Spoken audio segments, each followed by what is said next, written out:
بسم الله الرحمن الرحيم. الحمد لله رب العالمين.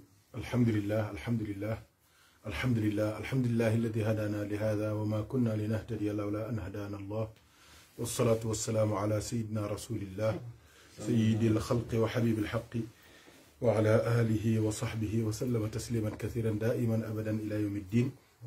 وحسبنا الله ونعم الوكيل والحمد لله رب العالمين. ورضي الله عن شيخنا أحمد التجاني رضي الله تعالى عنه وعن سائر خلفائه وأهل محبته رضوان الله عنهم أجمعين. السلام عليكم ورحمة الله وبركاته. Nous saluons tout le monde.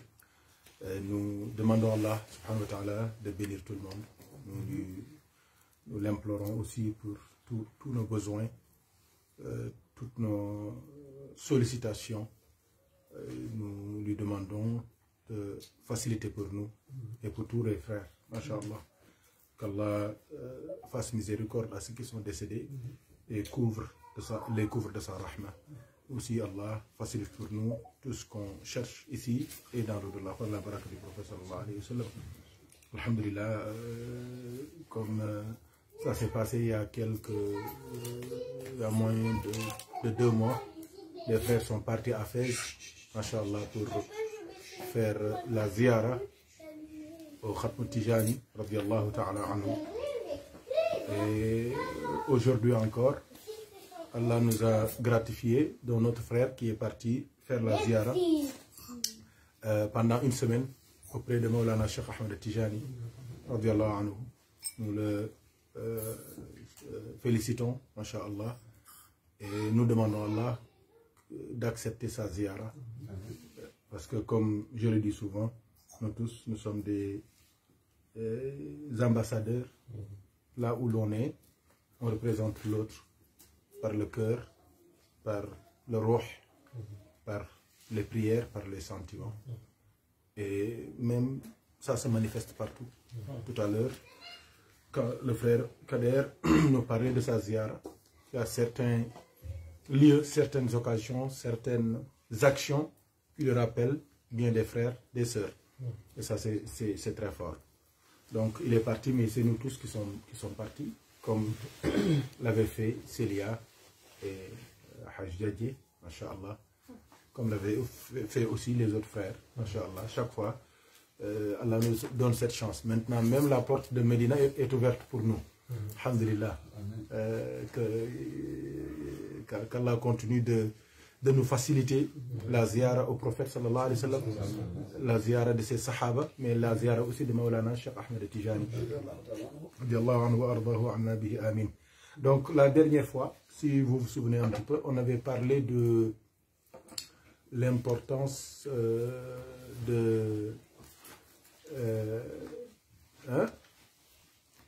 les derniers cours qu'on a fait, baisse de foi, c'est ça. Donc l'importance de la foi et surtout la hausse de foi et la baisse de foi. Mais la dernière fois, on a surtout parlé des finalités, c'est-à-dire des extrémités de ces deux notions. C'est-à-dire l'extrémité, c'est-à-dire le sommet, le summum de la hausse de foi, c'est la wilaya. Et les bas-fonds, c'est-à-dire aussi l'extrémité de la baisse de foi, c'est quoi? C'est le kufr. Donc c'est une causerie qui a... ah oui, j'ai eu beaucoup de retours encore. Parce que c'est des choses qui arrivent. Inch'Allah, moi je croyais que c'était fini. Mais j'ai eu même des frères étudiants qui sont au Sénégal, qui ont écouté la causerie et qui m'ont dit, vous avez parlé de la foi en général. La baisse de foi, la hausse de foi, les moments de rise, les moments de fall, les moments de top, les moments de flop dans la foi. Mais un des frères qui est étudiant dans une université au Sénégal, j'ai reçu son noyau, il m'a dit, moi aussi, je ne sais pas, mais quand j'ai écouté la causerie, j'ai fait une remarque chez moi, c'est que il y a quelque temps, le retour que j'avais par rapport à mon dhikr, à mon wird, c'est plus le même. Quand je faisais mon lazim, je sais que j'étais avec le prophète. Il y a un retour. Mais ces temps-là, je fais le lazim, mais c'est comme un riz, un bon tchèboudien sans sel, quoi. Le retour que j'avais, je ne l'ai plus. Il m'a dit, mais quand j'ai réfléchi, quand j'ai transposé les idées que tu as développées sur la baisse, la hausse de foi, je sais qu'aussi, dans la spiritualité aussi, il y a des hauts et des bas. Donc, Inch'Allah, non, pas de souci. Inch'Allah, on va un jour prendre au moins 30-45 minutes pour parler aussi. C'est-à-dire, ça, on va parler surtout de la baisse du flux, du madet. Donc, ça arrive aussi, Inch'Allah. On va parler de ça, Inch'Allah.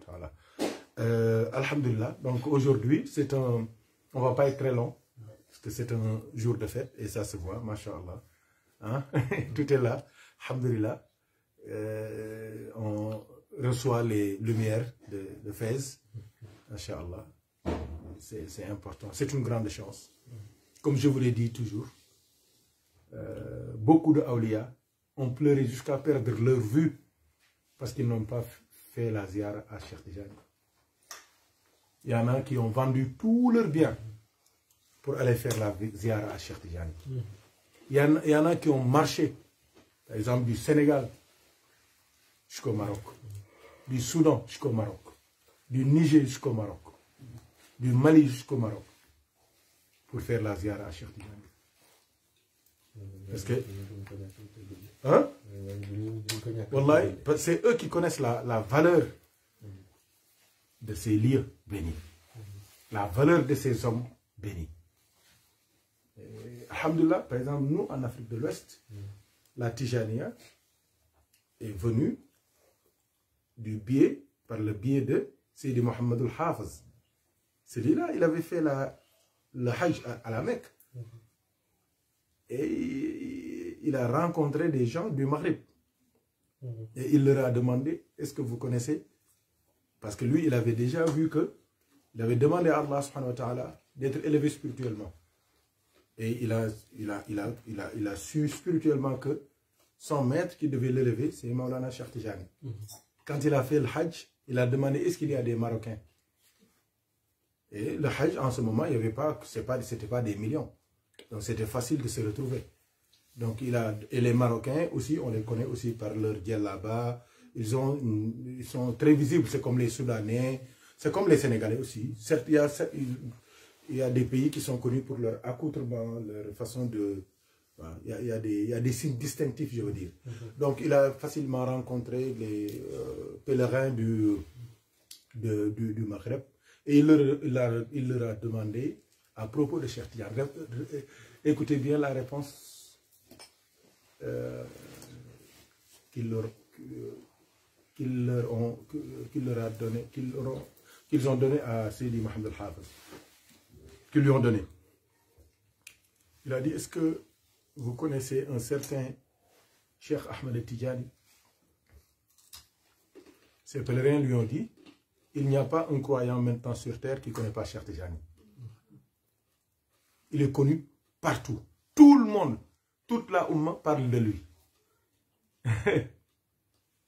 Toute la Oumma parle de lui. Il n'y a pas quelqu'un qui a la foi dans le cœur. Il n'y a pas quelqu'un qui aime le prophète Mohammed sallallahu alayhi wa sallam qui ne connaît pas Cheikh Tijani. Tout le monde le connaît. C'est la réponse qu'il a eue. Et c'est là que, quand il a fini, il est parti au Maroc. Et c'est là qu'il a rencontré Cheikh Tijani. Il est resté là-bas au moins 2 ans. Et Cheikh Tijani lui a donné le verre de taqdim et tout cela. L'histoire, vous savez, lui a dit, je demande de garder ce secret que je t'ai donné, la tariqa, jusqu'à ce que Allah le dévoile. Donc, et c'est là le début de la Tijaniya. Par le biais de Sidi Mawlud Fall al-Yaqoubi. Sidi Mawlud, Sidi Abdul Karim Diallo. Sidi Abdul Karim, Cheikh Al-Hajj Omar ibn Saïd al-Fouti, radiallahu anhu. Donc, pour vous dire l'importance de la ziyara. C'est la ziyara qu'il a faite à Cheikh Tijani qui est la source de toute cette baraka-là.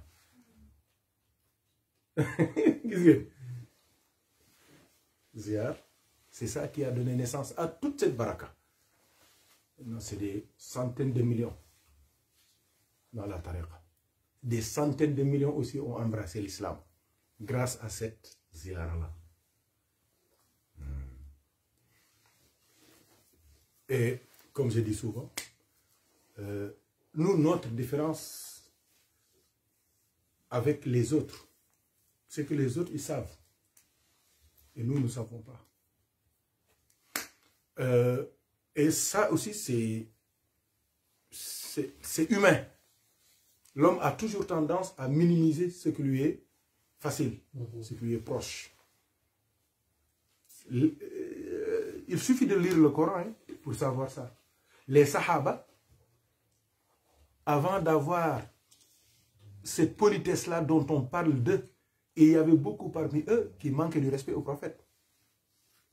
Parce que ils voyaient sa forme physique. Il y en a parmi eux qui n'arrivaient pas à percer le secret, la lumière qui se cache en lui. C'est pour cela que des versets sont venus pour les rappeler à l'ordre. Lisez Suratul Hujurat, lisez Suratul L'Ahzab. Et là, c'est clair. Vous allez voir que Allah, et là, il parle de manière générale. Vous qui croyez. Il n'a même pas cité des Sahaba qui ont, des compagnons qui ont fait des actes qui ne sont pas vraiment convenables. Mais il a parlé de manière générale. Et quand une règle est générale, ça lui permet, cette règle, ça lui permet de transcender les espaces et le temps. Pour que ça puisse être applicable. Et être applicable à d'autres. C'est-à-dire que, et ça, c'est là qu'on voit la différence entre ceux qui vivent la vie du prophète et ceux qui ne la vivent pas. Ceux qui ne la vivent pas. Parce que si la règle peut transcender, mais celui-là, pour qui, grâce à qui, à cause de qui la règle est éditée, mais lui aussi, il doit transcender le temps et l'espace. Est-ce que vous voyez ce que je veux dire? Sallallahu alayhi wa sallam. Et comme je vous l'ai dit, cette transcendance-là, c'est deux niveaux. Le premier niveau, c'est quoi? C'est que le prophète sallallahu alayhi wa sallam, il est en nous, il est avec nous, de manière perpétuelle. Mais aussi le prophète sallallahu alayhi wa sallam, sa lumière aussi scintille, se manifeste souvent de manière très puissante et très forte chez certains de ses héritiers. Et ceux-là sont en réalité des incarnations, c'est ça, du prophète sallallahu alayhi wa sallam. Quand tu les vois, tu vois le prophète. Quand tu leur donnes la main, tu as donné la main au prophète. Quand tu les sers, tu as servi le prophète. Quand tu les aimes, tu aimes le prophète. Quand tu les aimes, tu as aimé le prophète. Quand tu es poli avec eux, tu es poli avec le prophète sallallahu alayhi wa sallam. Et la preuve de tout cela, c'est que tout ce que les Sahaba gagnaient dans leur politesse avec le prophète, toi tu gagnes la même chose avec eux. Bien qu'ils restent des hommes, bien qu'ils restent des awliya, ils ne sont pas prophètes, mais la manifestation de la lumière du prophète est plus puissante chez eux. Comme je vous l'ai dit, c'est comme le réseau. La nuit, c'est plus puissant. La nuit, c'est plus puissant. Pourtant, dans la journée aussi, il y a du réseau. Il y a des zones aussi, le réseau est plus puissant. Souvent même, tu réponds au téléphone, on te dit, ah non, ici, il n'y a pas beaucoup de réseau. Il faut descendre, il faut te déplacer. Ou bien même dans la maison, on te dit, non, va là-bas dans la cuisine. Là-bas, c'est plus fort. Ou bien dans le salon, le box est là-bas, c'est plus proche. C'est comme ça. Les hommes aussi, c'est comme ça. J'espère que c'est compris. C'est un peu compliqué parce que c'est des choses quand tu n'es pas initié là-dessus aussi, tu peux te perdre dedans. Donc, c'est les deux dimensions. Si tu ne parviens pas à détecter le prophète sallallahu alayhi wa sallam en tant qu'homme qui vit avec toi, mais au moins, sache que toi-même, la lumière du prophète est en toi. Wa'alamu anna fikum Rasulallah. Sachez que le prophète est en vous. C'est important. Ça, c'est le premier point que je voulais souligner. Le deuxième point, c'est que il y a beaucoup de polémiques. Il y a beaucoup de manque d'adeptes, des actes d'impolitesse. Il y a beaucoup de manque de convenance qu'on remarque, qu'on voit par exemple dans les mosquées, dans les zawayas, dans les rencontres religieuses. C'est parce que il y a un problème de iman. Par exemple, tu peux voir quelqu'un, un musulman même, qui se pose des questions, par exemple, sur l'âge de mariage de Sayyidatuna Aïcha. Mais celui qui a la foi, ce n'est pas un problème pour lui. Pourquoi? Comment il résout ce problème, lui? Quand l'autre va chercher des livres, va faire le grand intello qui essaie de tout comprendre, d'essayer de se mettre dans la peau d'Aïcha, dans la peau d'une fille, de regarder une jeune fille de 9 ans, des trucs comme ça. Celui qui a l'iman dans la foi, dans le cœur, qu'est-ce qu'il fait, lui? Il dit, le prophète, sallallahu alayhi wa sallam, ne fait jamais quelque chose sans l'autorisation d'Allah. Wa salam. Khalas.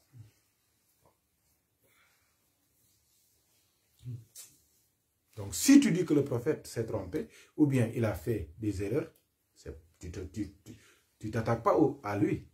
Tu t'attaques à qui? On a déjà parlé de ça ici, il y a 3 vendredis, je crois. Il ne parle jamais sous l'emprise de la passion. Pourquoi? Parce que c'est Allah qui lui fait parler.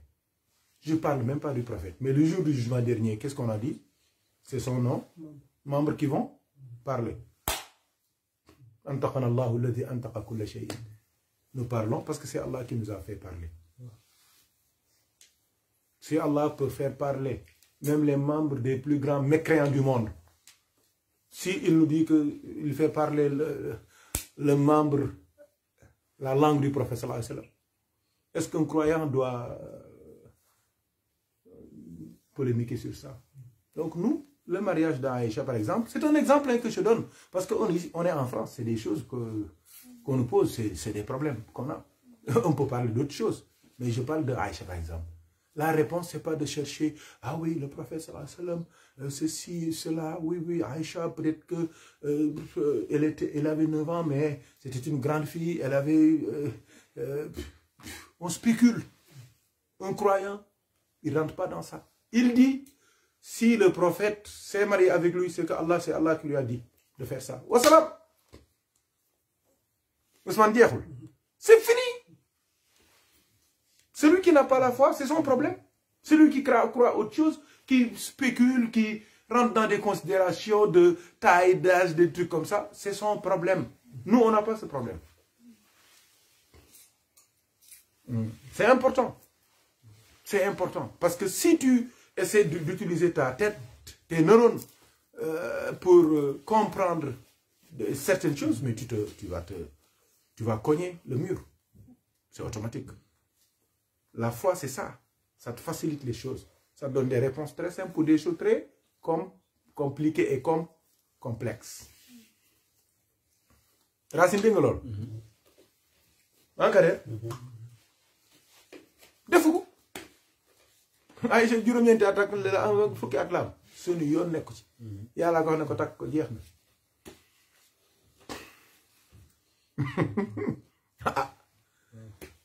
Dans d'autres communautés, il y en avait qui avaient 100 femmes. Parce que c'est Allah qui leur avait autorisé ça. Les jumeaux d'Adam, ils se mariaient entre eux, non? Ah. Maintenant, si on fait ça, on appelle ça comment?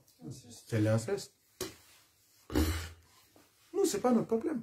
C'est vous, c'est nous qui avons créé l'inceste. Mais Si Allah nous dit ça, mais on fait ça. C'est ça la foi. C'est important. On ne peut pas parler parce que le adab, la politesse, c'est la foi. C'est pour cela que je voulais aujourd'hui parler de la relation entre la foi et la mahabba du prophète. Mais, c'est-à-dire que je voulais anticiper pour parler de la relation entre la foi et l'adab. Sans foi, il n'y a pas d'adab, il n'y a pas de politesse. Et sans politesse, on ne peut pas tirer profit. On ne peut pas avoir de baraka. On risque même de tout perdre. Vous pouvez lire avec moi Suratul Hujurat. C'est une sourate que j'aime bien. Et vous verrez. Allah il nous dit, Bismillah ar-Rahman ar-Rahim, Ya ayyuhal ladhina amanu la tuqaddimu bayna yadayi Allahi wa rasulihi wattaqullaha inna Allaha sami'un alim. Il dit, ô vous qui avez cru. Ô vous qui avez cru. C'est quoi? Al-Iman, la foi. La tuqaddimu bayna yadi Allahi wa rasulihi. Ne devancez pas Allah et son messager. Ne devancez pas Allah et son messager. What does it mean? Pas que lu jiitu. Mbar. Waaw am nañu koy waxee. Paaka la mbar paaka waaw. Kenn du ko jiitu ci mbar. Mbar kenn du ko jiitu ci waaw. Waaw paaka dara du ko jiitu ci mbar. Parce que lu nga ko fekk dafay jam. C'est-à-dire il ne faut pas le devancer. C'est-à-dire il faut donner la priorité à Allah et son messager. Il faut écouter Allah et son messager avant de faire ou de dire quoi que ce soit. C'est ça le vrai croyant. ولا يحل للمكلف أن يفعل فعلا حتى يعلم حكم الله فيه. C'est ce sens-là. Wattaqullah, craignez Allah. Deux notions. Al-Iman, Wattaqwa, la crainte d'Allah. Inna Allah sami'un alim. Allah est audient et omniscient. Donc il connaît, Allah, il connaît vos actes d'impolitesse. Et il entend aussi vos paroles d'impolitesse en l'endroit du prophète. Allahu Akbar. Regardez, maintenant il sait que s'il nous dit ça seulement, beaucoup ne vont pas comprendre. Il détaille. Qu'est-ce qu'il nous dit? Ya ayyuhal ladhina amanu. Ô vous qui avez cru, la tarfa'u aswatakum fawqa sawti nabi. N'élevez pas vos voix au-dessus de celle du prophète sallallahu alayhi wa sallam. Wala tajharu lahu bil qawli ka jahri ba'dikum li ba'din. Et ne haussez pas le ton en lui parlant comme vous le haussez avec les autres. Les uns avec les autres.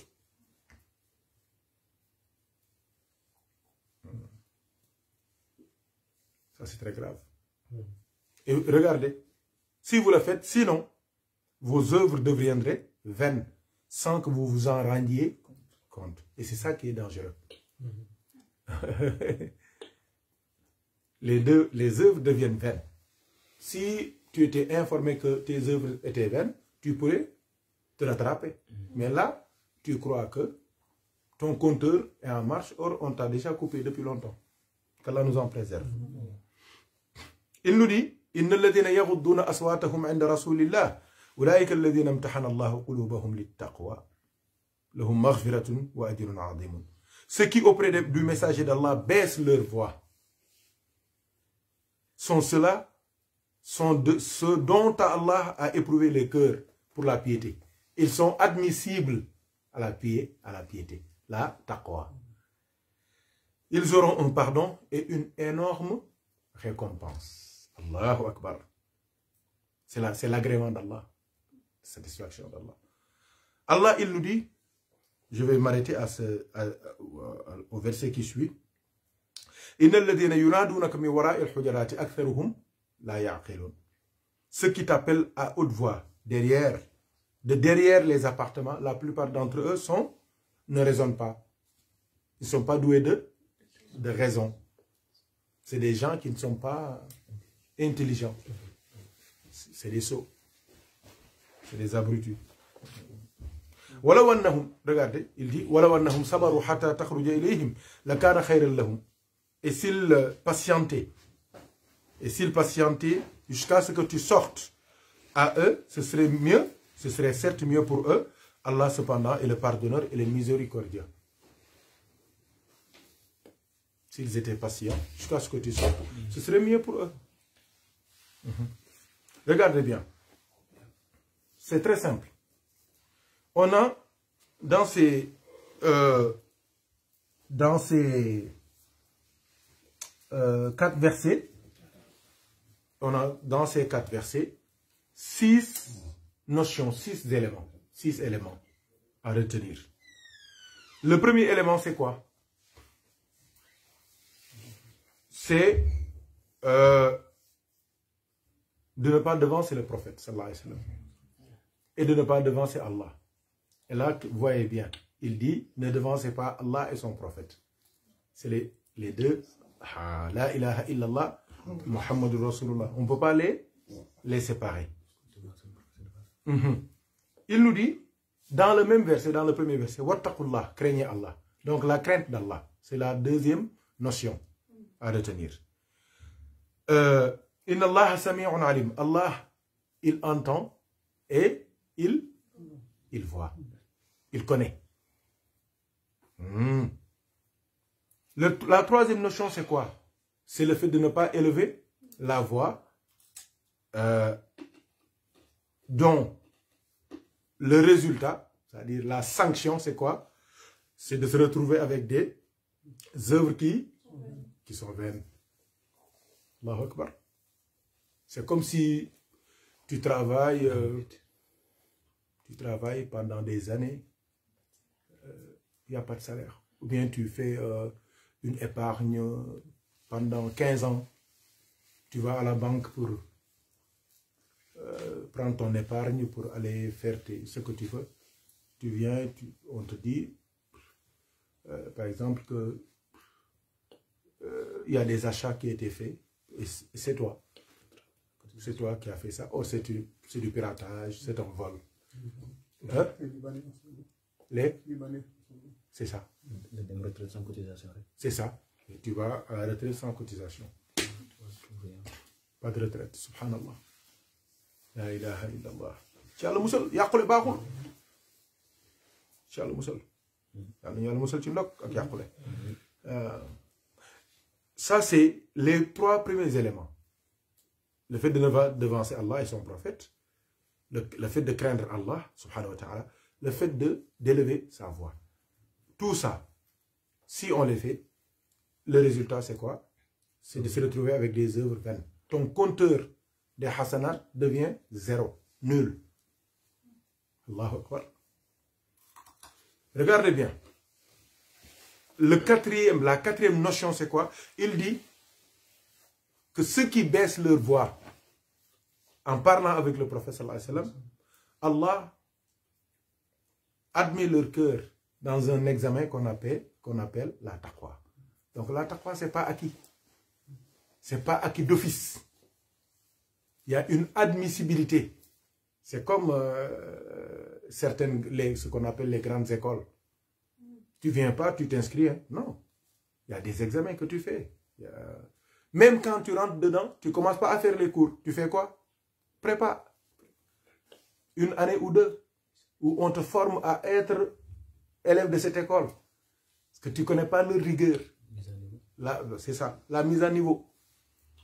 Donc pour être admissible à la taqwa, il faut, parmi ceux qui donnent ça, le fait de baisser sa voix devant le prophète sallallahu alayhi wa sallam. La 5e notion ici, c'est que il y a des gens qui communiquaient avec le prophète, mais ils communiquaient mal. Parce qu'ils étaient à, par exemple, 500 mètres et ils voulaient parler avec le prophète. Allah leur dit non. Il ne faut pas lui parler de derrière les appartements.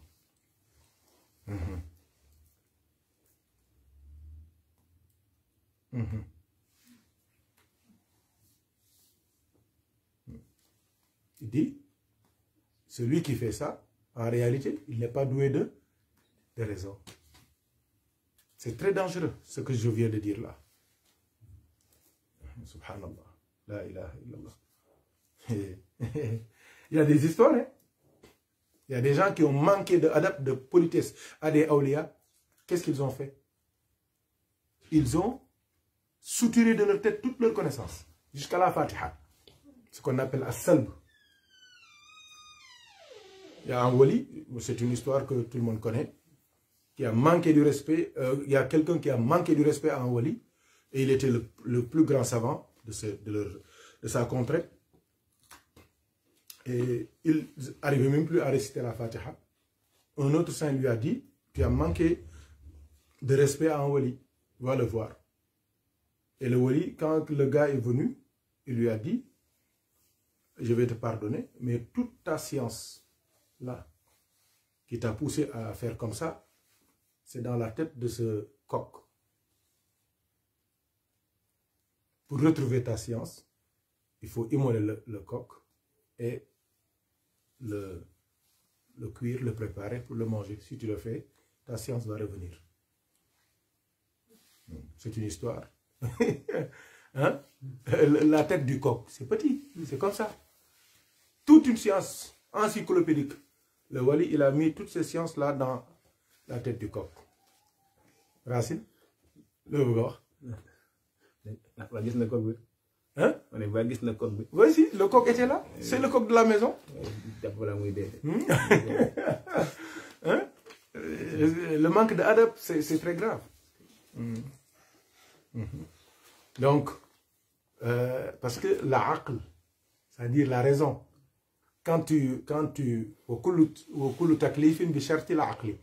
c'est-à-dire que quelqu'un est responsable islamiquement avec sa raison. Et il nous dit que ceux qui parlent au prophète sallallahu alayhi wa sallam au-delà de ses appartements, parlent de ses appartements sallallahu alayhi wa sallam, ces gens-là, ils n'ont pas la aql. Donc ça signifie quoi? Quand tu manques de respect au prophète, un wali, qu'est-ce qui... La sanction c'est quoi? C'est ton aql qui part. Tout ce que tu fais c'est vide quoi. Hein? Tout ce que tu fais c'est tout ce que tu fais, tu fais que des conneries. Tu dis que des conneries. Tu sais qu'il y a des awliya, quand tu parles de une fois, mal de, tu ne vas plus te taire. Une fois, tu parles de, une fois, mal, tu parles mal de, une seule fois, toute ta vie, tu ne vas plus te taire. Tu vas continuer à parler mal. Tu les insultes, tu vas finir ta vie dans les insultes. Pourquoi? Parce que tu n'as plus ce qui retient la langue.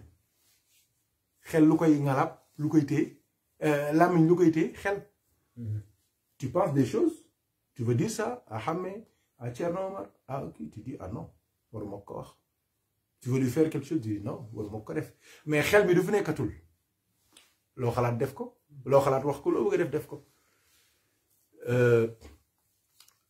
Nous, qu'est-ce qu'on disait? Par exemple, on peut voir un fou qui mange hein, dans les poubelles, avec des asticots, avec des verres et tout cela. Pourquoi? Parce qu'il n'a plus de raison. C'est sa raison qui fait que il est seexlu.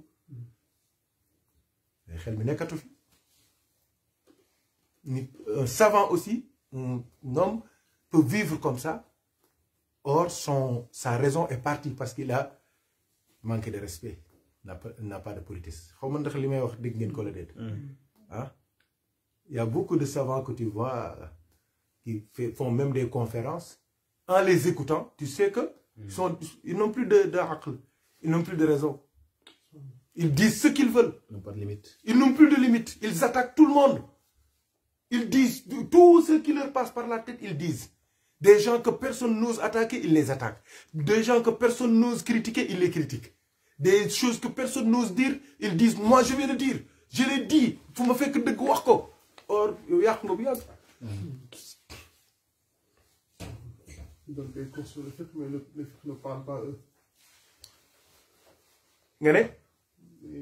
Ils donnent des cours de fiqh, Oui. mais le fiqh ne parle plus avec eux. C'est ça. Ils sont déconnectés de la lumière des textes. Ils sont que sur les lettres et les mots.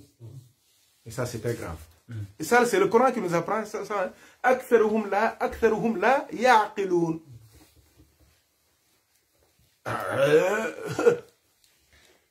Dans l'islam, quand tu manques du prophète sallallahu alayhi wa sallam, de respect au prophète Mohammed sallallahu alayhi wa sallam, tes œuvres sont vaines. Mais dans la wilaya, quand tu manques du respect à un wali, qu'est-ce qui t'arrive? Tu es dépouillé de ta connaissance spirituelle, de ta marifa. Tu es dépouillé de ça. Tu ne connais plus rien. dañ lay rekki loolu la ñuy wax ci wolof rekki yàlla na ci yàlla musal fa najjinaa yaa xaaliqa sheytaani min kaydihi wa salbil imaani rekki yàlla na ci yàlla musal laa yabtaliina allahu jalla jalaaluhu bi baliyati l-i'raadi an zaaka al-wali man mooy rekkeeku baaxul laa ilaha illa allah. Cheikh Abdul Aziz Dabakh, le grand saint, qui a écrit Al-Ibriz, on lui a dit quel est le plus grand malheur d'un wali. Beaucoup croyaient les épreuves, les difficultés, les attaques. Il dit non. C'est la perte de la marifa. C'est le départ du fath. C'est le plus grand malheur d'un wali. Et Allah nous donne le secret de tout ça. Il dit dans ce verset وَلَوْ أَنَّهُمْ صَبَرُوا حَتَّى تَخْرُجَ إِلَيْهِمْ لَكَانَ خَيْرًا لَهُمْ. S'ils étaient patients jusqu'à ce que tu sortes à eux, لَكَانَ خَيْرًا لَهُمْ, ce serait mieux pour eux. Dégg ngeen wax ci wax ju garaaw la de walaw annahum sabaru, s'ils étaient patients jusqu'à ce que tu sortes. C'est pour cela que même dans la tariqa, on ne toque pas à la porte de la chambre de son cheikh. Ah oui, tu l'attends, même si c'est 10 000 heures, à moins qu'ils te disent que quand tu arrives, tu toques. walaw annahum sabaru hatta takhruja ilayhim. Si tu étais patient jusqu'à ce qu'ils sortent, la kana khayran lahum. Et regardez bien ce verset-là. C'est très beau, le Coran. Même dans le cheminement spirituel. Walaw annahum sabaru, s'ils étaient patients, jusqu'à ce que tu sortes. S'ils étaient patients, jusqu'à ce que tu sortes. Il parle du prophète.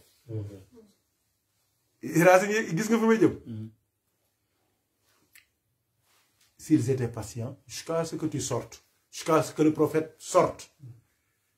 Même dans la tariqa, il y a beaucoup de gens qui ont le wird et qui n'ont jamais eu des expériences spirituelles et tout cela. Allah nous dit, Walaw annahum sabaru, s'ils étaient patients, jusqu'à ce que tu sortes, jusqu'à ce qu'ils puissent te voir, te connaître, te découvrir, voir tes manifestations. La kana khayran lahum, ce serait mieux pour eux. Benen wax la de. Ousmane yaa ngi soog a ñëw hein? Subhanallah, subhanallah. C'est pour cela que l'aide d'Allah vient à un moment où tu ne l'attends pas. Quand tu te dis je me donne à lui, il fait ce qu'il veut, l'essentiel, je fais ce que je dois faire, il te surprend.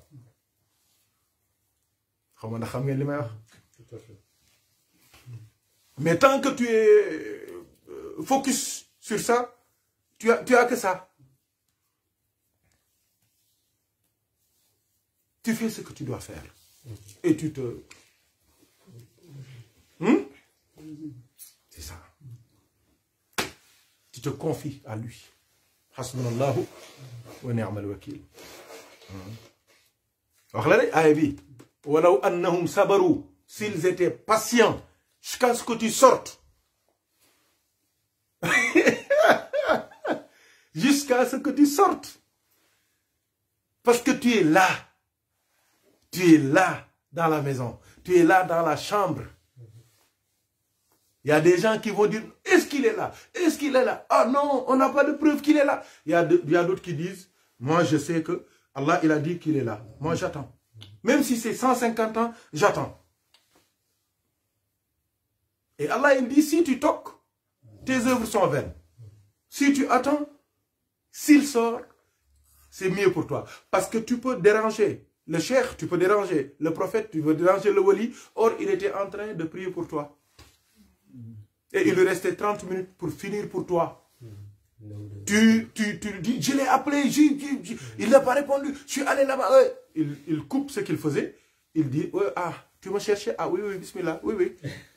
Vous discutez. Et tout c'est fini. Hein? Ah, et le vrai disciple, il est comme un mort qu'on lave entre les mains de son maître. C'est-à-dire que tout ce que je veux dire, c'est que le adab, la taqwa, la crainte d'Allah, leur soubassement, c'est la patience. Le secret du cheminement spirituel, c'est la patience. Il faut être patient. Surtout quand tu attends quelqu'un qui ne rate pas de rendez-vous. Attends. Je vous jure devant Dieu qu'il y a des gens qui ont attendu pendant 40 ans. Sidna Moussa, il a attendu 40 ans. 40 ans. Chaque jour, ils marchent, par exemple, jusqu'à Mantes-la-Jolie. D'Evry jusqu'à Mantes-la-Jolie. Et le matin, le soir, ils se retrouvent à Evry. Pendant 40 ans. Wallahi.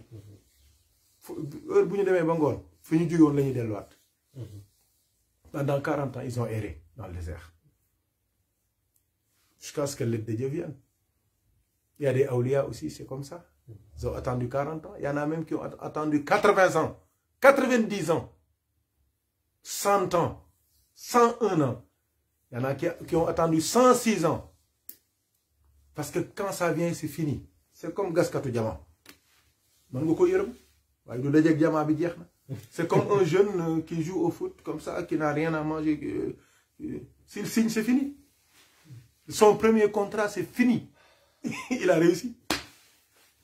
Qu'Allah nous aide. Qu'Allah nous assiste. Donc, je voulais parler de ça. J'espère que c'est ça. Les portes sont ouvertes. Chacun pourra prendre, masha'Allah, ce qu'il peut tirer par rapport à tout cela. Masha'Allah. Donc, il faut fortifier la foi.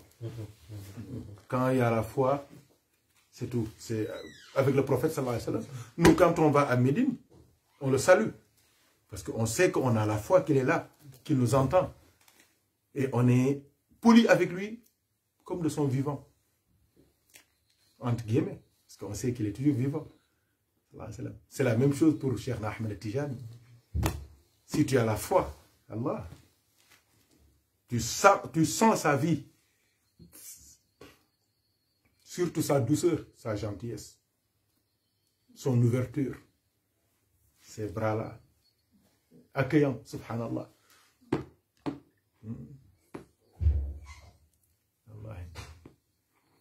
Sa voix douce, subhanallah. Il n'aime pas voir les gens tristes. Ils disent toujours ça, la tahzan, ya waladi. Sois pas triste, mon fils. Don't be sad, my son. Il aime bien dire ça. Sois pas triste. Sois pas triste. Il aime bien dire ça. Mais ça, il faut l'écouter, pour l'entendre. Dans le brouhaha, dans le bruit, dans le désordre. On ne peut pas entendre ça. Un jour, on va parler de manière plus... là, on était dans les versets, dans les hadiths, c'est un peu aérien. Mais Inch'Allah, comme l'a dit Haj Kader, un jour, on va parler vraiment de manière détaillée et plus large des adab, des règles de politesse. Inch'Allah, sur la ziyara, sur le comportement, sur C'est ça, les prières à faire, les doigts à faire, même comment s'asseoir, comment traiter les autres, les inconnus, parce que là-bas, il y a tout le monde. Il y a tout le monde. Il y a tout le monde, toutes les nationalités, toutes les cultures, toutes les civilisations, les habillements, il y en a qui sont en pagne même, des hommes, tu vois, il y a tout le monde. Tous les continents sont là-bas. C'est l'un des centres du monde. Mais il y a aussi des créatures invisibles. Il y en a beaucoup. C'est leur centre aussi. C'est des centaines de millions là-bas.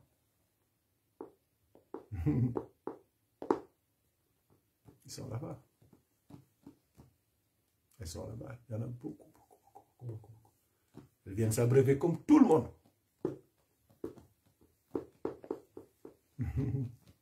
Donc tu dois être poli dans ton cœur. Comme ça, ça se voit dans ton corps.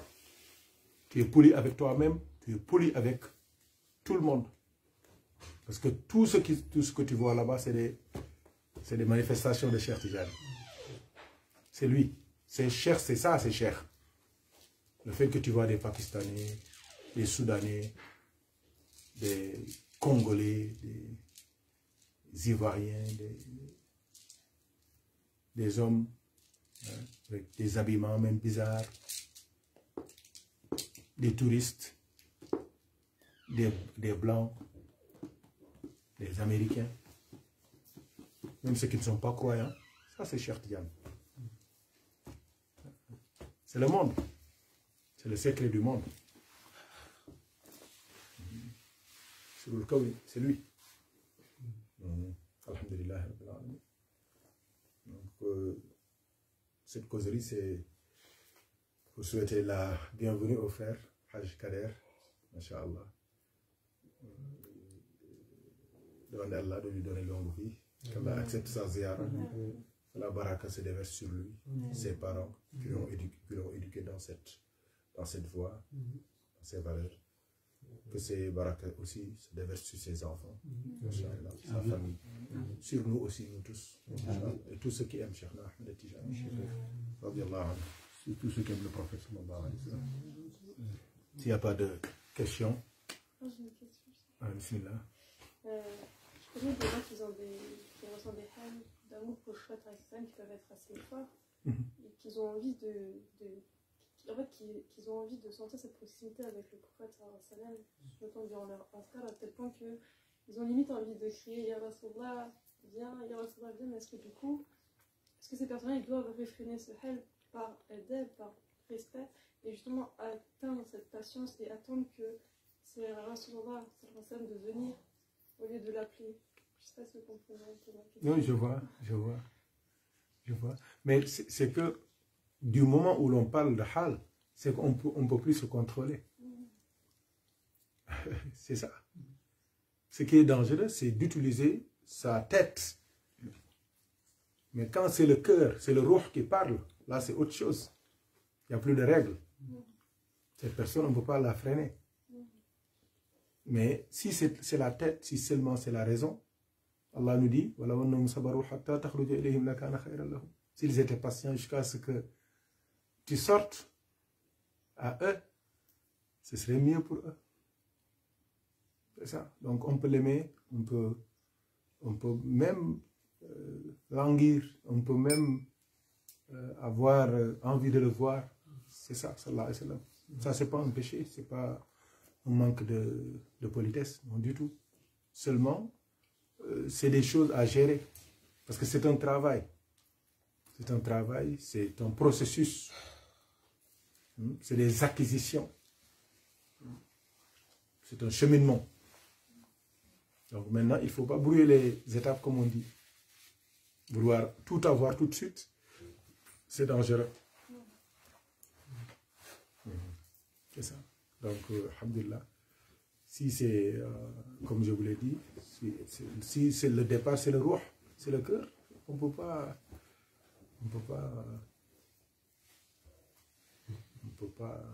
pas contrôler. Mais si c'est autre chose, vaut mieux ça, faire doucement. Parce que si c'est autre chose, tu ne peux pas expliquer toi. Mais si ça vient de la vraie source, tu as tous tes arguments avec toi. Il y a une histoire.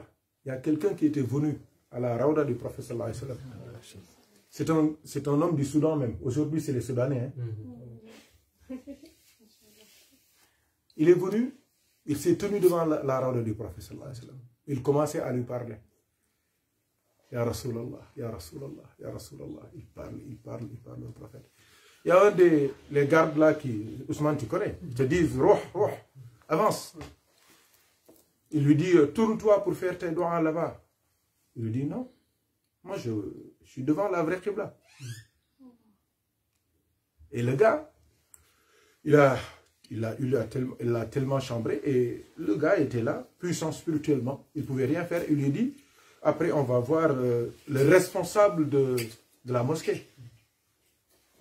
Parce que tout ce que tu as fait là, personne n'ose faire ça ici. Ils sont partis. Regardez bien son inspiration. Parce qu'il est dans la vérité. Quand tu es dans la vérité, tu es avec le vrai. V majuscule. Tu es avec Allah. C'est lui qui t'inspire tout. Qu'est-ce qu'il a fait? Il est rentré dans le bureau de ce chef-là. Il s'est assis. Mais au lieu de s'asseoir devant lui, qu'est-ce qu'il a fait? Il lui a tourné le dos. Et le chef, il a pété les plombs. Il s'est énervé. Il lui a dit, mais c'est quoi ce manque de respect-là? Tu viens dans mon bureau, on te convoque pour des bêtises que tu as fait et tu me tournes le dos pour me parler. Il a dit au gardien, tu as vu? Il est énervé quand je lui tourne le dos. Et toi, tu veux que je tourne le dos au prophète Mohammed?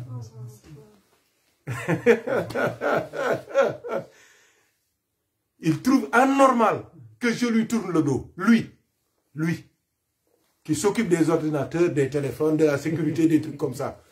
Et moi, je tourne le dos. Tu veux que je tourne le dos au maire des êtres, c'est le prophète Mohammed. Le chef lui a pris la main, il lui a dit, viens, toi et moi et le gardien, on va se mettre devant le prophète sallallahu alayhi wa sallam. Tu vas parler avec lui pour nous. Tu as vu? Hamid Lerma. Hein?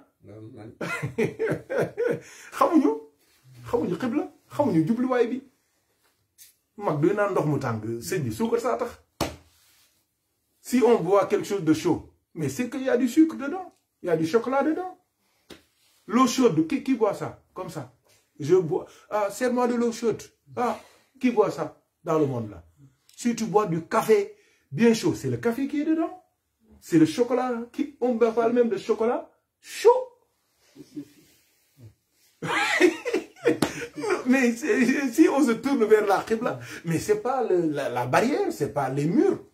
C'est le prophète Mohammed qui est le vrai Qibla, la vraie Qibla. Parce que si tu tournes vers la Kaaba et tu ne crois pas à lui,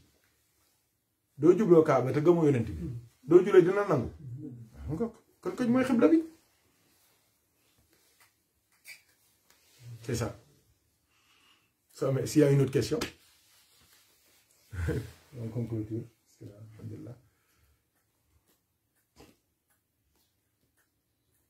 Racine, des interventions aussi. Kader? Merci beaucoup. Franchement, j'ai le cœur qui est rempli de joie. Et il n'y a pas de prêt. Il n'y a pas de prêt. Mais il y a au Sénégal. Il y a au Sénégal. Si on a la chance d'y aller, de se voyager facilement. Donc il faut qu'on prie pour le Sénégal et pour le monde entier. Parce que Boula les yenen de le Sénégal, et Boula le Sénégal, donc prions pour tout le monde, pour le pays là où on est ou les autres pays. Donc voilà. Et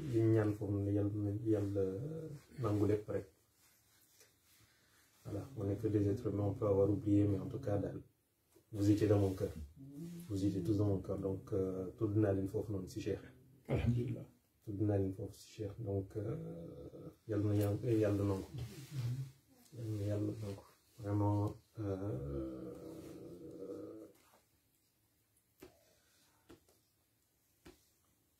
Vous lui commandez.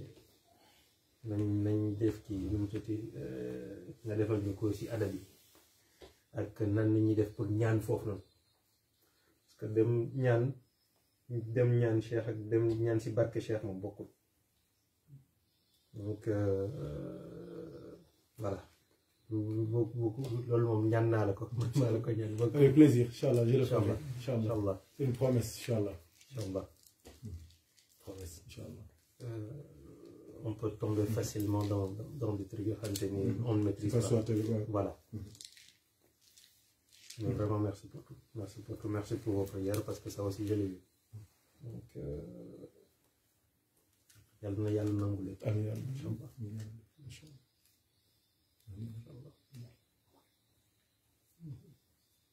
Merci. Alhamdulillah. C'est ça, la paix, c'est important. On connaît l'importance de la paix. Ne connaissent l'importance de la paix que ceux qui sont dans le contraire. Et comme on dit, toute guerre finit autour d'une table. Beaucoup de gens parlent de choses qu'ils ne maîtrisent pas, qu'ils ne connaissent pas. C'est ça. Le monde était triste pendant le corona. Pourquoi? Parce que Medina était fermée. Fas était fermée. Okay. C'était le grand malheur pendant le corona, pendant la crise du coronavirus. J'ai vu même l'imam de Raouda, Tcherno Seydou, c'est ça. Il était dans un hal terrible quand il a vu les gens désinfecter la Raouda du prophète. Il leur a dit, vous ne connaissez pas celui-là qui est couché là-bas? Il dit, celui-là, il est venu pour désinfecter le monde. Sallallahu alayhi wa sallam. Et aussi, comme Kader l'a dit, sans la paix, on ne peut pas faire, quand il y avait Corona, on ne pouvait plus faire le Hajj. On ne pouvait plus faire la Ziyara à Fès. Même quand il y avait la baisse des cas et tout cela, il y avait des restrictions dans les heures de la Ziyara. Ça faisait mal au cœur des disciples. Il parle de paix parce qu'il avait l'habitude de rencontrer là-bas des frères du Soudan. Et à cause des conflits qu'il y a là-bas, des guerres qu'il y a là-bas, des bombardements quotidiens qu'il y a là-bas, des tueries qu'il y a là-bas, des déplacements en masse des populations qu'il y a là-bas, il n'a pas vu de Soudanais là-bas. Parce qu'ils n'ont pas pu se déplacer pour faire la Ziyara. Comme il l'a dit, c'est très rare d'aller à Fès sans trouver une délégation de Soudanais. C'est pourquoi? Parce qu'il n'y a pas la paix. Il a dit, y compris pour le Sénégal. Parce qu'il y a des gens qui sont en train d'attiser des feux dont ils ne seront pas épargnés. Et ils sont manipulés même sans le savoir, comme je le dis souvent. Ceux qui profitent vraiment de ces chaos-là qu'on vit, ce n'est pas les Sénégalais, ce n'est pas les Maliens, ce n'est pas les Gambiens, ce n'est pas les Guinéens, c'est d'autres. Ils sont ici. Ils sont dans les autres continents. Ils manipulent tout. Ils font dire des choses, ils touchent les zones sensibles. Ils ravivent les tensions. Ils réveillent les vieux démons. C'est ça, ils réveillent la fitna dans le cœur des gens. Regardez bien, tous ceux qui parlent de fitna, ils ne sont pas au Sénégal. Et la plupart aussi, ils ont la nationalité italienne, même s'ils sont sénégalais, hein, française, double nationalité. Ou la double nationalité. Mais la plupart même, ils ont déjà déchiré le passeport sénégalais pour se protéger. Parce que s'ils gardent ça, ils sont toujours sénégalais. Ils peuvent être sous les lois sénégalaises. Donc pour se couvrir, s'il y a un problème, ils disent non, moi je ne suis pas sénégalais. Je suis canadien. Je suis canadien. Ça, c'est très grave. Donc, nous, on a connu nos prières. Parce que maintenant, il y a un musellement des bouches. Comme je l'ai dit, tous les intellectuels sont à terre. Le courage à quitter les discours à cause de l'insolence et du manque terrible de respect, de l'impolitesse généralisée. À cause de ça, tous les intellectuels sont rentrés dans un mutisme dangereux. Et quand les intellectuels se taisent, qui prennent la parole? C'est qui prend la parole? Les médiocres. C'est les médiocres, c'est les nuls. Il m'a dit exactement. C'est ça. C'est ça. Quand ils se taisent, c'est les autres qui parlent. Et quand les autres parlent, c'est la manipulation. La vérité, quand il y a le bruit, il n'y a plus de vérité. C'est bruit contre bruit. Chacun parle plus fort. Parce que souvent, nous, qu'est-ce qu'on connaissait? C'est le bruit des idées. C'est la musique des idées. C'est ça qui retentissait. Maintenant, c'est le bruit des voix. C'est lui qui crie plus fort. C'est lui qui dit des énormités, qui attaque, qui déballe. Hein? Qui ose insulter, qui ose dire quelque chose que... Ce que je disais tout à l'heure. Allah a enlevé d'eux l'aql, la raison, l'esprit de discernement. Tu vois des gens avec des bac plus 5, quand tu les entends, bac plus des ingénieurs, quand tu les entends, tu entends le shaitan d'eux, sans qu'ils le sachent. Wallahi. L'autre jour, Tchernomar, il m'a dit, d'ailleurs, après, si on ne peut le réfléchir, quel ne peut le critiquer, quel ne peut le khalat, ça signifie que nous allons droit dans le mur.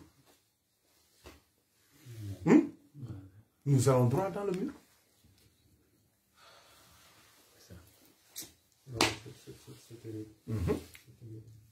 Ok, go. Ah, non, non, donc c'est ça, c'est ça. Et tout ça, c'est dans le Coran. C'est dans le Coran. Quand les actes ne sont plus contrôlés, quand les langues ne sont plus contrôlées, c'est le désordre. Inna Allah sami'un alim. C'est une sourate à lire. Donc, Inch'Allah ta'ala, prions. Prions. Comme je disais souvent, nous, chaque année, il y a des archives, hein, heureusement.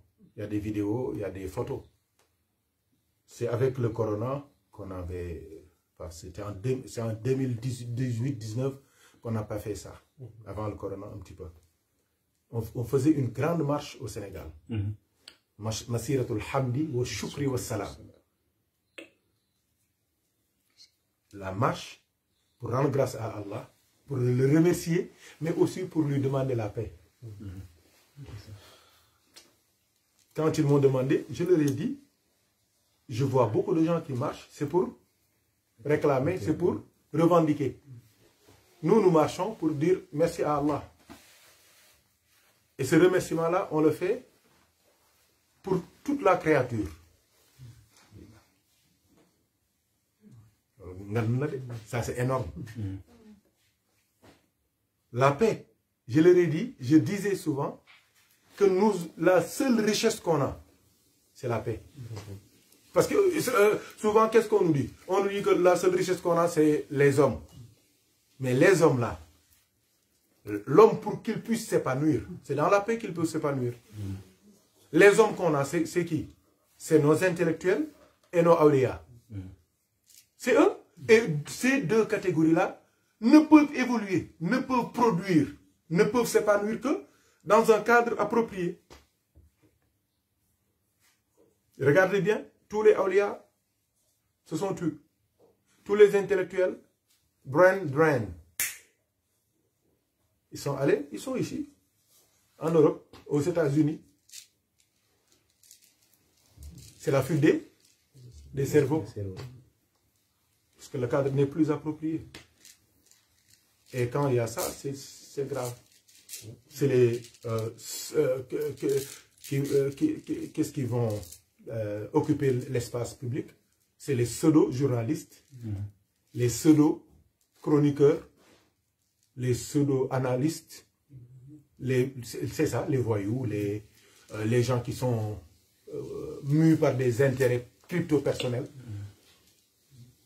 qui prennent les gens pour des demeurés, qui manipulent, qui crient haut, fort dans les médias et qui négocient en bas. Et qui négocient en bas, sur le dos de ce qu'ils appellent le peuple. Or, ce peuple-là, ce n'est pas le peuple. Un jour, des intellectuels sont venus. C'était à Tahekao. Ils étaient venus me parler.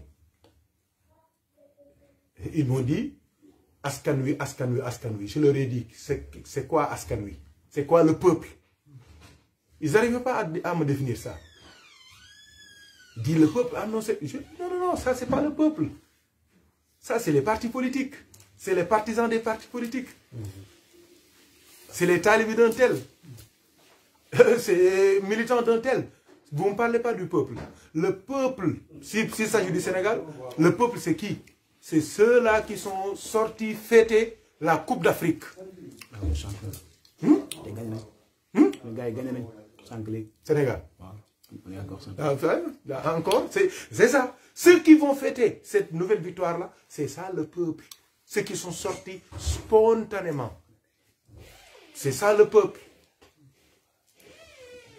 Nous, quand on parle du peuple, on parle de ce peuple-là. Et pour moi, c'est ça que je leur dis. Ce peuple-là dont je parle, le vrai peuple, ils sont en avance sur les politiques et sur tout le monde, même les religieux. Et chaque fois, on fait la différence. Même s'il y a des anomalies, même s'il y a des erreurs dans les processus électoraux et tout cela, ce peuple-là, le moment venu, ils prennent leurs responsabilités. Quand il s'agit d'élire, ils élisent. Quand il s'agit de déchoir, ils sanctionnent. Ça, c'est le vrai peuple. Eux, ils ne se battent pas. Eux, ils ne gaspillent pas. Eux, ils ne vandalisent pas. Eux, ils n'insultent pas. C'est les vrais votants. La différence, les votants et les voteurs. Il y a une très grande différence. Ça, c'est le vrai peuple. C'est ceux qui ont fêté la Coupe d'Afrique. C'est ça. L'autre, c'est d'autres, c'est des militants. C'est des amis, c'est la famille, c'est des talibés, c'est des sympathisants. Ils sortent pour une cause donnée. Mais une cause nationale, une cause historique. Ça, c'est le vrai peuple qui s'occupe de ça. Et tous les efforts que les gens doivent faire, c'est de fortifier, de renforcer ce vrai peuple-là. Et de faire taire ces pseudo-peuples qui ont produit des pseudo-journalistes, des pseudo-analystes, des pseudo-chroniqueurs, des pseudo, même chefs religieux, des pseudo-avocats, des pseudo-tout. Tout est faux. Tout est fake. Et c'est ça qu'on a créé dans beaucoup de pays. Le Sénégal a résisté. Mais là, le moment est très difficile. Pour des banalités, des choses qui ne sont pas importantes. 2 généraux de l'armée formés pour défendre un pays se battent pour des problèmes personnels. C'est toi, c'est pas moi, non, c'est toi, c'est moi. Tu as une barbe, moi j'ai pas de barbe. Ah oui, tu es plus clair que moi. Ah, moi aussi, non, ma mère est plus belle que ta maman. Oui, ton père avait, quand ils étaient à l'école, il avait pris le pain chocolat de mon père. Ils se battent pour ça. Ils se bombardent, ils se tuent. Qu'Allah nous préserve. Qu'Allah nous préserve. Il y a beaucoup de choses, ceux qui le disent ne sont pas responsables. sont pas responsables. Ils ne savent pas. Allah nous dit walaw annahum sabaru hatta takhruja ilayhim lakana khayran lahum. S'ils étaient patients jusqu'à ce que tu sortes à eux, ce serait mieux pour eux. Patience. Rien n'est éternel. Aucun pouvoir n'est éternel. Aucun pouvoir n'est éternel. Aucune force n'est éternelle. La hawla wa la quwwata illa billah. Comme je dis souvent, un mastodonte, on ne l'affronte pas. Il faut des stratégies. C'est la tête, c'est la aql qui arrive à vaincre un ennemi plus fort que toi. Si tu l'affrontes, il t'écrase.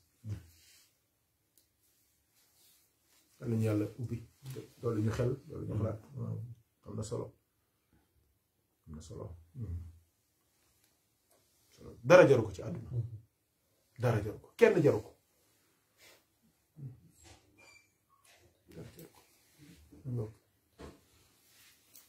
Inch'Allah.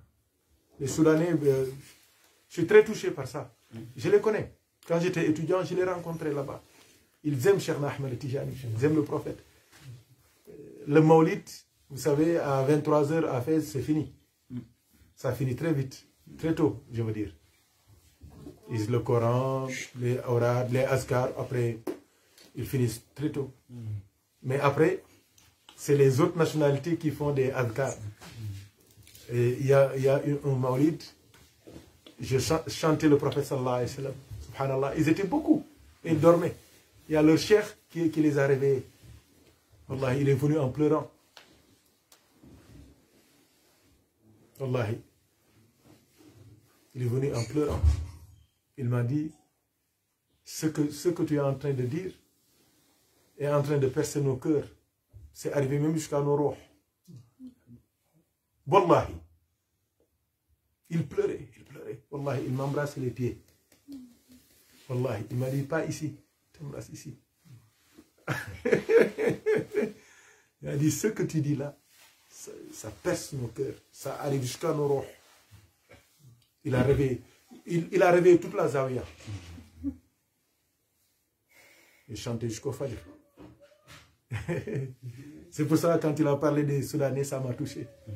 C'est des gens qui aiment Cheikh Tijani, qui aiment le prophète sallallahu alayhi wa sallam. Donc, il ne les a pas vus. Il est interpellé parce qu'il sait que c'est à cause de la guerre.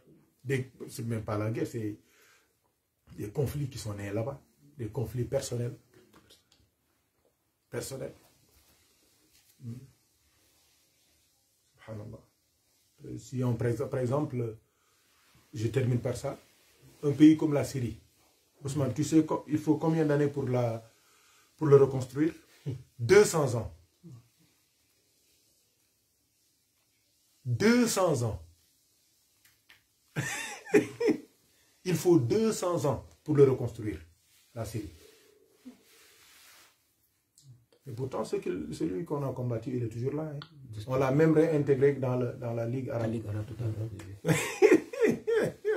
Ça ne l'empêche pas de venir ici, hein, et en Russie. Hein. Plus de 500 000 morts, des millions de morts. Libye. C'est des problèmes personnels. La Libye, c'est des problèmes personnels. C'est des problèmes personnels. Tu m'as mal parlé, tu es venu. Tu as amené tes chèvres chez moi. Tu as amené tes chèvres chez moi. Je t'ai reçu parce que j'étais obligé de te recevoir avec tes chèvres. Et moi, je n'aime pas les chèvres. Vas-y, tu te reçois. Mais je vais te rendre visite encore. Moi, je viendrai. C'est ça.